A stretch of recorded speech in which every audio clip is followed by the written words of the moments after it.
자,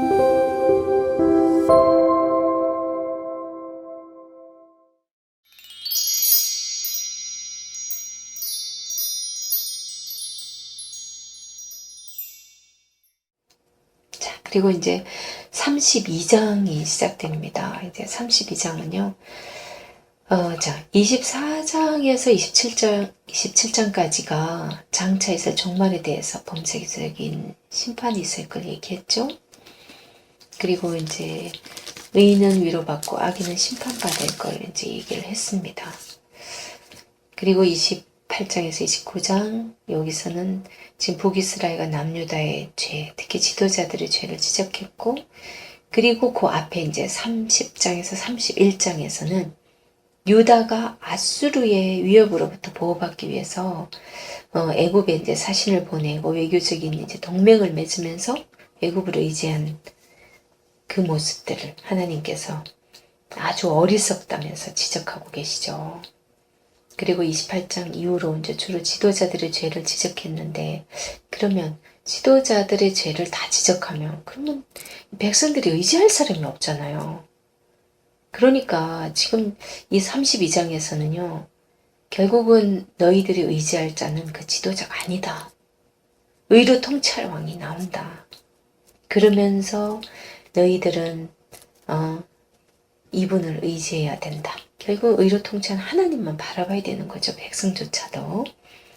그거를 지금 말씀하고 계십니다. 지금 그래서 이 32장에서 1절에서 8절은요. 공의와 정의로 다스릴 새 왕과 새 사회에 대해서 얘기하고 있고, 그리고 9절에서 20절은요. 심판과 그 후 회복되어지는 사회에 하나님의 영이 부어질 것을 언급하고 있습니다.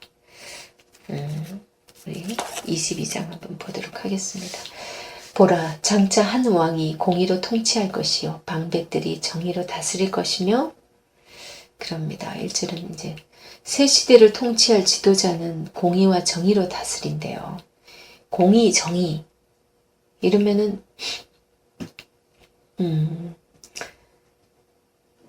ጼ데카와 미시파트죠.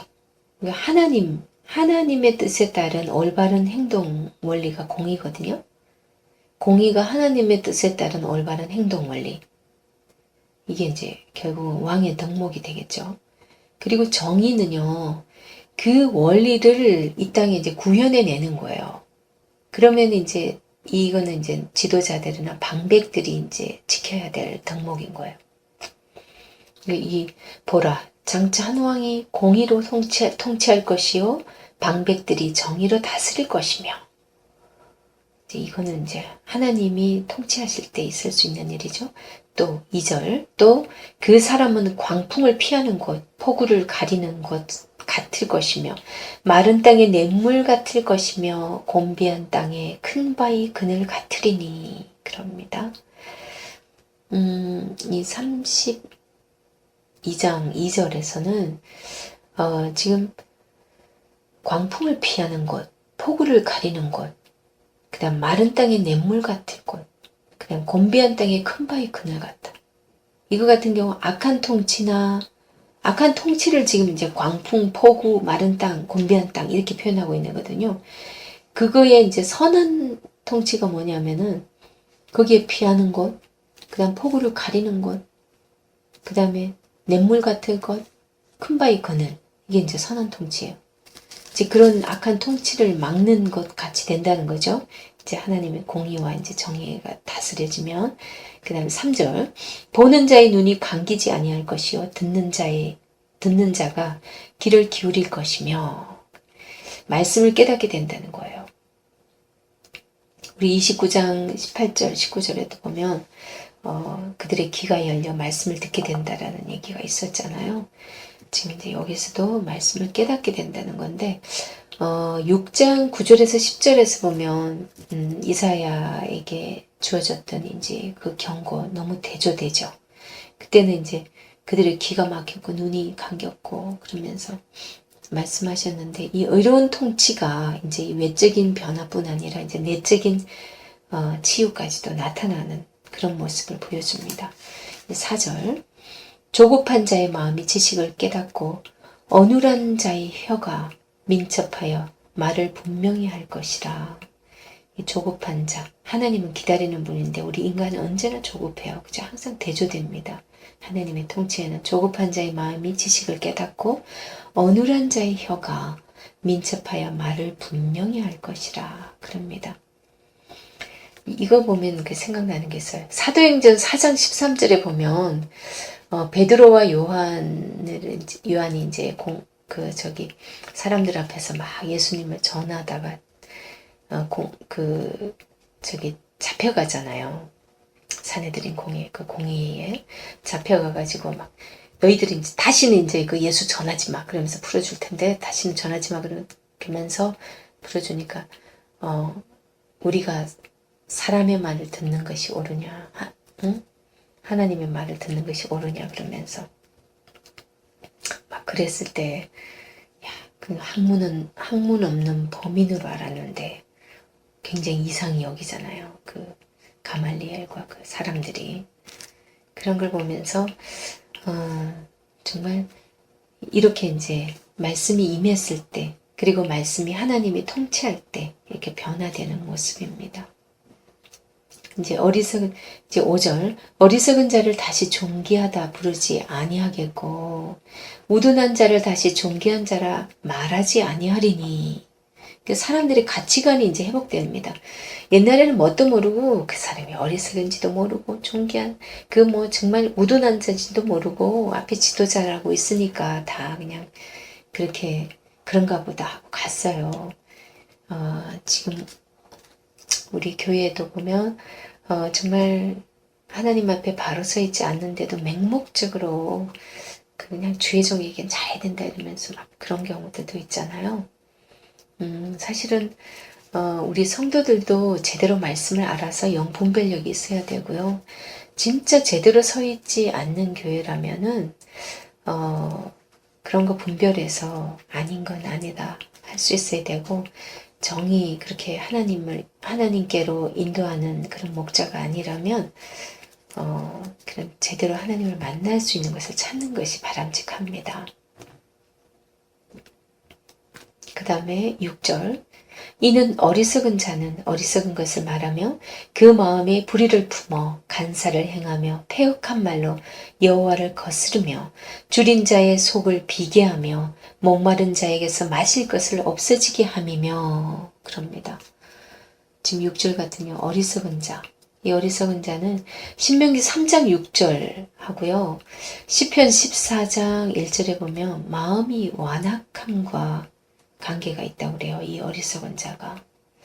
그러니까 어리석기만 한 게 아니라 이제 마음이 완악한 거예요. 여기 이는 하고 할 때요. 이거는 키 해가지고 이 원어에서 키는요. 왜냐하면 이런 뜻이거든요.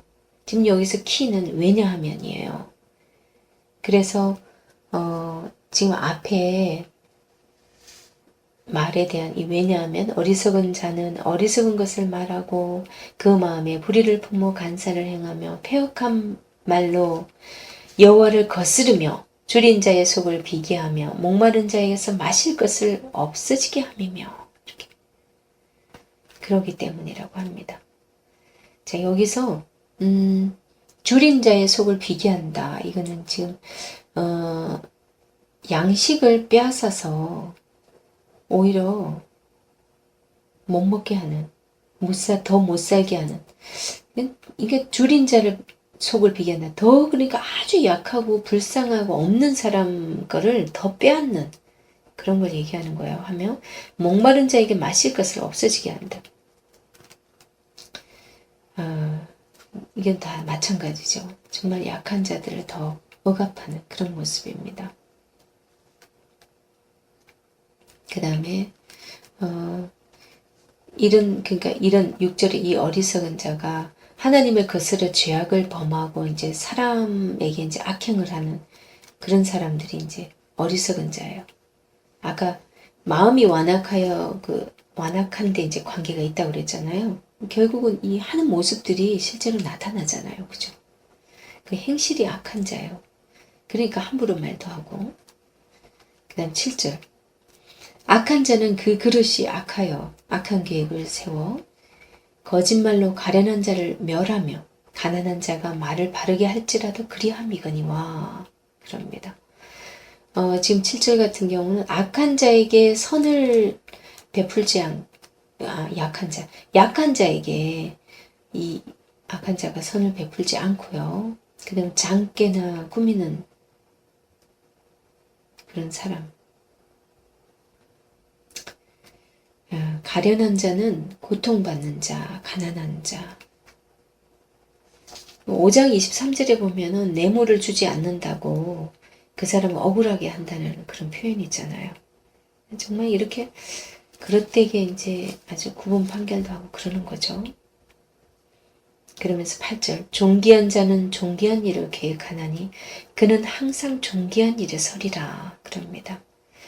하지만 이제 그렇게 악한 자는 더 악해지고 존귀한 자는 존귀한 일을 계획한대요. 이 존귀한 자 나디브 해가지고 내면에서 우러나오는 자발적인 동기에서 어려운 이웃을 돌보고 힘쓰는 천성적으로 성품이 너그럽고 관대한 사람을 존귀한 자라고 이렇게 해석하고 있어요. 그런 존귀한 일에 일어서리라 쿰. 이것도 이제 견고하게 서다. 늘 변함이 없다. 항상 존귀한 일에 선다. 늘 변함이 없다는 거예요. 존귀한 자와 악한 자 그렇게 대비하고 있습니다. 의로 통치할 왕이 나타났을 때 지금 정말 이제 어리석은 그들을 이제 의지하지 않고 제대로 지혜로운 자들은 이렇게 깨닫게 되고 알게 되는데 또 악한 자들은 여전히 이제 이런 모습입니다. 그 다음에 9절에서 14절은요. 자아도취에 빠져있는 사회에 심판을 선포하는 거예요. 결코 방심하거나 정말 안일에 빠져서는 안 된다라고 말씀을 하고 계세요. 9절 너희 안일한 여인들아 일어나 내 목소리를 들을지어다. 너희 염려 없는 딸들아 내 말에 귀를 기울일지어다.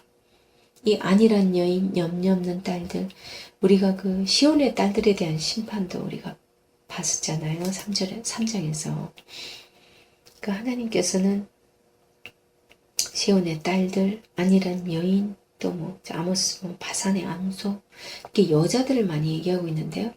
이거에 대해서 주석에서 말씀하기를 특별히 이제 이스라엘의 물론 이스라엘의 여성 명사이기 때문에 뭐 이스라엘의 악한 여인들 안일한 자들 이렇게도 칭할 수도 있지만 그거보다도 더 강한 거는 주로 그 당시에 여자들이 사치하고 향락하고 그렇게 막 그 유흥을 즐기는 경우가 더 많았다고 그래요. 특히 관원들의 부인들은 더 많이. 그래서 더욱더 그렇게 말씀한다라고 해석하고 있습니다. 9절은 그래서 특히나 추수기 때 되면은 왜 막 그들은 축제 분위기에 휩싸인다 그랬잖아요. 그 축제를 할 때 무도회가 열리는데 그때 막 춤추는 여인들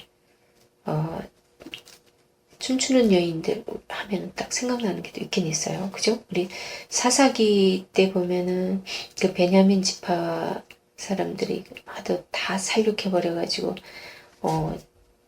장가를 가려고 하는데 여자도 없고 그래가지고 그 무도회 그 여자들 잡아다가 이렇게 안에 삼게 하고 그런 기억하시죠? 예. 그렇게 시온의 딸들 3장에서는 시온의 딸들 이렇게 여기 안일한 여인 그러니까 지금 하나님의 말씀에 관심도 없고 그 뭐 어쨌거나 자기 욕심 채우고 사치하고 향락을 즐기고 이런 거에 대한 경고예요 지금. 그러면서 내 말 좀 들어라 정신 좀 차려라 그러는 거예요. 그리고 10절 너희 염려 없는 여자들아 1년 남짓 지나면 너희가 당하리니 포도 수확이 없으며 열매 거두는 일이 이르지 않을 것이라 그럽니다. 1년 채 안 돼가지고 지금 이제 포도 수확 때문에 너희들 좋다고 막 그렇게 흥청망청 춤추고 놀지?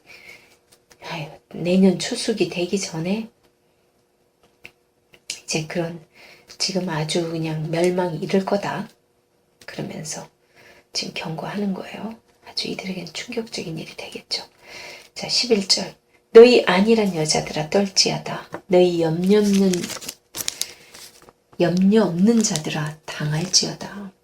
이 아니란 여자들, 염려 없는 자들, 남녀 다 말씀하고 있습니다. 그러면서 옷을 벗어 몸을 드러내고 배로 허리를 동일지어다. 그럽니다. 이건 옷을 벗어 몸을 드러내고 배로 허리를 동인다는 게 이거는 고대 근동에서의 큰 재난을 당했을 때나 큰 슬픔 가운데 있을 때 특별히 회개를 할 때 이런 모습을 띄웠거든요. 이거는 회개하라고 지금 하나님께서 말씀하고 있습니다. 다음 12절. 그들은 좋은 밭으로 인하여 열매 많은 포도나무로 인하여 가슴을 치게 될 것이라.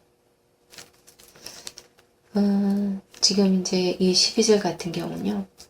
이전에 풍성한 열매가 이제 맺혀가지고 포도나무 이제 그 포도나무에서 포도 딸 때 그 추수 때 막 그렇게 축제가 벌어졌는데 그 이제 재난을 당하니까 황폐하게 되니까 이제 아무것도 없잖아요. 그러면서 가슴을 치게 된다는 거예요.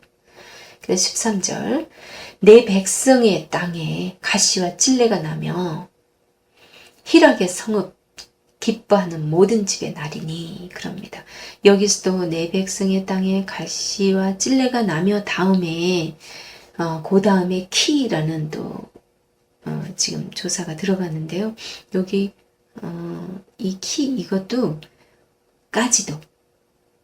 까지도라고 해석을 한대요. 그러니까 희락의 성읍 기뻐하는 모든 집에까지도 내 백성의 땅 거기에 이제 가시와 찔레가 나겠다는 거예요. 그러니까 젖과 꿀이 흐르는 하나님께서 택하신 땅 그것이 이제 제약으로 가시와 찔레가 나고 아주 그냥 헛된 자만으로 의기양양하던 그 도시 아주 그냥 하나님께서 마구 이제 황폐하게 만들어 버리겠다는 거예요. 14절 대저 궁전이 폐함바되며 인구 많던 성읍이 적막하며 오벨과 망대가 영원히 구렬이 되며 들나귀와 즐기는 곳과 양떼의 초장이 되려니와 이렇게 얘기합니다. 이제 14절 같은 경우는 이제 전쟁의 결과를 보여주고 있습니다. 13절에 대한 확인처럼 보여져요. 이제 이렇게 전쟁이 되니까 이렇게 된다.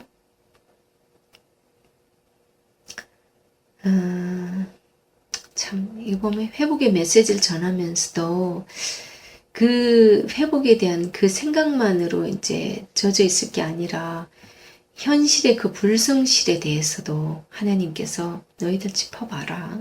그렇게 살다가는 이렇게 될 수밖에 없어 라고 하나님께서 다시 이 현실적인 우리의 삶을 어떻게 살아야 할지를 다시 또 한번 말씀해 주고 있다고 봅니다.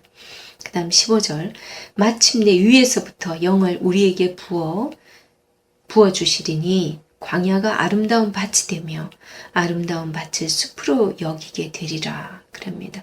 이 15절 같은 경우 이스라엘의 고통이 언제까지입니까? 라고 누가 만약에 얘기를 한다면 위에서부터 하나님의 영이 부어주실 때까지다 이렇게 얘기하는 거예요. 그때까지 결국은 성령께서 오셔서 성령께서 오셔야 되고 메시아가 제대로 오셔야 새하늘과 새 땅 하나님의 나라가 제대로 이루어질 때에야 가능하다라고 말씀을 하시는 거예요.